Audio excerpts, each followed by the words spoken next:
আজকের ভিডিওটি ৮ বছর বয়সী এক সিরিয়াল কিলারকে নিয়ে।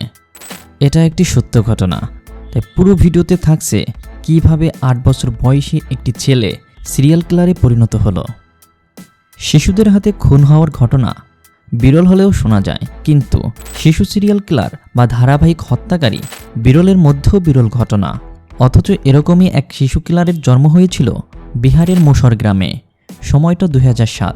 বিহারের পুলিশের কাছে আসে ছোট্ট একটা মেয়ের নিখোঁজ হওয়ার অভিযোগ।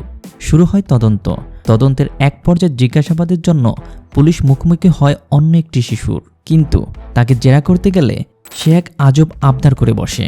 তবে শেষমেশে পুলিশ তার কাছ থেকে যে তথ্য পায় তা আপনার কল্পনার জগৎকেও হার মানাতে বাধ্য। সাহসী, বঞ্চিত এবং হিংসাত্মক বৈশিষ্ট্য দ্বারা চিহ্নিত একটি ব্যক্তিত্বের অধিকারী, কিন্তু কি এমন আলাদা ব্যাপার ছিল তার মধ্যে, আর কেনই বা সে এত স্পেশাল? ভারতের বিহার প্রদেশের একটি ছোট্ট একটি গ্রাম মাসাহারি। এখানেই বাবা মা আর ছোট বোনের সাথে বাস করত অমরজিৎ শাহ নামে ৮ বছর বয়সী এক বালক। তার বাবা ছিলেন একজন দিনমজুর। পাশের বাড়িতেই থাকত অমরজিতের ছোট চাচার পরিবার, চাচা চাচি আর ৬ বছরের চাচাতো বোন। এটি ২০০৬ সালের ঘটনা। হঠাৎই নিখোঁজ হয়ে যায় অমরজিতের চাচাতো বোন। শুরু হয় খোঁজাখুঁজি, কিন্তু অনেক খোঁজাখুঁজির পরও পাওয়া গেল না তাকে। কিন্তু তার চাচার পরিবার মেয়ের নিখোঁজ হওয়ার ব্যাপারে কোনো পুলিশি ঝামেলায় জড়াতে চাচ্ছিল না। তবে দুঃসংবাদ তো বাতাসের আগে ধায়, তাই পুলিশ কিছু না জানলেও গ্রামের সবাই কিন্তু নিখোঁজ মেয়েটির ব্যাপারে ঠিকই জেনে গিয়েছিল। এই নিখোঁজের ঘটনা ৬ মাসও পেরোয়নি হয়তো। হঠাৎই একদিন শোনা গেল অমরজিতের ৮ বছর বয়সী ছোট্ট বোনকেও পাওয়া যাচ্ছে না। আবারও একই পরিবারের আরও একটি বাচ্চা নিখোঁজ। এটি একটি চিন্তার বিষয়। আগের বারের মতো এবারও বাচ্চাটিকে খুঁজে পাওয়া গেল না। আরও অবাক করা বিষয় কি জানেন? সেবারও পুলিশের দৃষ্টির অগোচরেই থেকে গেল পুরো ঘটনা। সে যাই হোক, সময় তো থেমে থাকে না। শুরুতে কিছুটা কানাঘোষা হলেও একটা সময় নিখোঁজ হওয়া বাচ্চাগুলোর কথা গ্রামের সবাই ভুলে যায়। কিন্তু মাত্র ৩ মাসের মাথায় ২০০৭ সালে আবারও একটি বাচ্চা নিখোঁজ হয়। এবারের বাচ্চাটা অমরজিতের পরিবারের নয়, গ্রামের অন্য একটি পরিবারের। ওই দিন বিকেলে সুনসুন দেবী নামে এক মহিলা তার ৩ মাস বয়সী বাচ্চা খুশবুকে নিয়ে গ্রামের প্রাইমারি স্কুলে বারান্দায় বসেছিল। হঠাৎই একটি কাজের কথা মনে পড়ায় বাচ্চাটাকে সেখানেই ঘুম পাড়িয়ে রেখে চলে যায়। কাজ সেরে ফিরে এসে দেখে বাচ্চাটা উধাও। তখনই ধপ করে ওঠে মায়ের বুক। হন্য হয়ে সব জায়গায় বাচ্চাটাকে খুঁজতে শুরু করলো সে।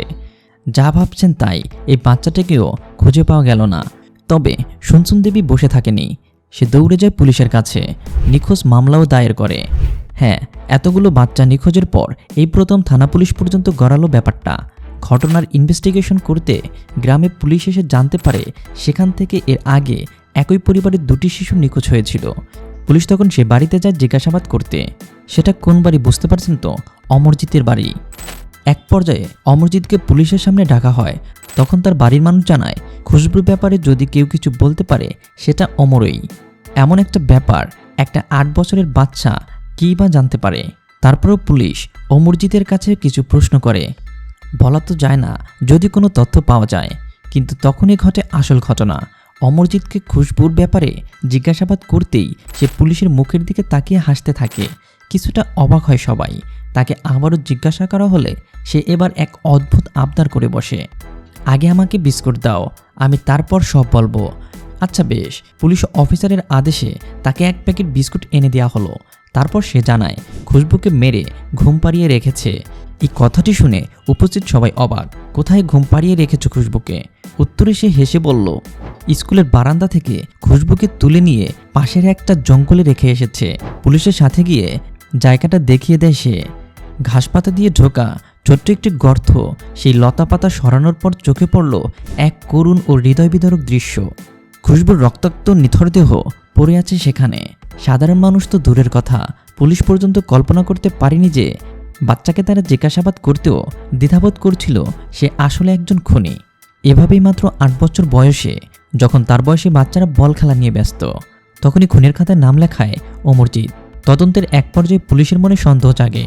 এর আগে ২ শিশু হারিয়ে যাওয়ার ঘটনায় অমরজিতের হাত নেই তো? বাচ্চাটা তো অমরজিতেরই পরিবার। হ্যাঁ, নিখোঁজ হওয়া ২ বোনের কথা জিজ্ঞেস করা হলো অমরজিৎকে। আবারও সেই একই আবদার। পেট থেকে কথা বের করতে হলে কিছু বিস্কুট এনে দিতে হবে। আনা হলো বিস্কুট। জানা গেল তার মা আর চাচি একদিন বাড়ি ছিল না। বোনের দেখাশোনার ভার ছিল অমরজিতের উপর। মাথায় কি ভর করলো কে জানে। বোনকে চিমটি ও খিমচি দিতে থাকে সে। যন্ত্রণায় কেঁদে ওঠে মেয়েটি। তার কান্না থামানোর জন্য বোনের গলা টিপে ধরে অমরজিৎ। তখনই দম বন্ধ হয়ে গেল ফুটফুটে বাচ্চাটির। কিছুক্ষণের মধ্যেই মৃত্যুর কোলে ঢলে পড়ে সে। এরপর অমরজিৎ তাকে নিয়ে গ্রাম থেকে দূরে একটা জায়গায় নিয়ে যায়। হাতে তুলে নেয় একটা বড় ইটের টুকরো। তা দিয়ে আঘাত করতে থাকে ছোট্ট ফুটফুটে বাচ্চাটির দেহ। হ্যাঁ, ভুল কিছুই শোনেননি। আপন বোনের মৃতদেহের উপরই এমন বর্বরতা চালায় সে। এরপর ক্ষতবিক্ষত দেহটি সেখানে পুঁতে রেখে আসে। অমরজিতের চাচাতো বোনের কথা মনে আছে? তাকেও একইভাবে হত্যা করেছিল সে। স্বীকারোক্তি শুনে পুলিশ আর বুঝতে বাকি থাকে না যে এই ছেলে স্বাভাবিক নয়, নিশ্চয়ই কোনো মানসিক সমস্যা আছে তার। কিন্তু কেন অমরজিতের মতো এত অল্প বয়সী এক শিশু এভাবে মানুষত্বের উচ্চয় হয়ে উঠল? প্রত্যেক সাইকোপ্যাথেরই কোনো না কোনো মোটিভ থাকে। অমরজিতের ক্ষেত্রে মোটিভটা কি? এ ব্যাপারে জিজ্ঞাসা করা হয়েছিল অমরজিৎকে। সে হাসতে হাসতে উত্তর দিয়েছিল, কাউকে কষ্ট পেয়ে ছটফট করতে দেখলে, আর্তনাদ করতে দেখলে তার ভালো লাগে। তার সামনে কেউ ভয় পায়, কান্না করে, তখন সে এক পৈশাচিক আনন্দ পায়। আসলে ছোটবেলা থেকেই অমরজিতের তেমন কোনো বন্ধু ছিল না। সবসময় একাই থাকতো সে। আর এই একাকিত্বই তাকে দিনকে দিন বানিয়েছে সাইকোপ্যাথ। ফলস্বরূপ এই অল্প বয়সে একের পর এক 3টি খুন করে এসেছে। তার নাম লিখিয়েছে সিরিয়াল কিলারের দলে। শুধু তাই নয়, বিশ্বের সবচেয়ে কম বয়সী সিরিয়াল কিলারদের কুখ্যাতি জুটেছে তার কপালে। যেহেতু অমরজিৎ প্রাপ্তবয়স্ক নয়, তাই তাকে সাধারণ কয়েদিদের মতো জেলে রাখা হয়নি, বরং পাঠানো হয়েছে চাইপা রিহাবে। জীবনের পরবর্তী 10টা বছর সে সেখানে কাটায়। পরে অমরজিৎ ছাড়া পেয়েছে, কিন্তু সে কোথায় আছে, কী অবস্থায় আছে, সে বৃত্তান্ত কারো কাছে নেই। হয়তো তার নাম পাল্টে নতুন কোনো শহরে নতুন কোনো পরিচয় নির্বেঁধেছে। হয়তো সে তার কৃতকর্মের জন্য অনুতপ্ত, হয়তো বা না, কে বলতে পারে।